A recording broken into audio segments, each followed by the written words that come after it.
તો મિત્રો, આપણે શ્રી અમર કૃપા ઈ બાઇકમાં કાલે જે વિડીયો મૂક્યો હતો એ બદલ હું આપ સૌની માફી માંગુ છું, અને હવે પછી આવો વિડીયો નહીં મૂકું એ બદલ તમારા બધાની માફી માંગુ છું. કા ઉભો રહ્યો ને, નકર તો આમ કરી નાખે. આ તો માફીનો વિડીયો એટલે ઉભો રે.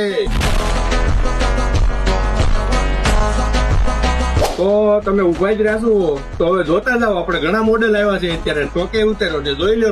તો અત્યારે તો આપણી પાસે જો આ મોડેલ હાજરમાં છે અત્યારે. નોવા પ્રો છે, નોવા આલ્ફા લાઇટ, 3 મોડેલ ફૂલ સ્ટોકમાં હાજર છે. અને જે આપણી સ્કીમ હતી પેલા 25 કસ્ટમર માટેની, એમાં હવે 5 જ કસ્ટમર બાકી રહેશે. તો જલ્દી પોગી જાઓ અને તમારું બુકિંગ કરાવો અને ગાડી પરચેસ કરો. શ્રી અમર કૃપા ઈ બાઇક, તળાજા.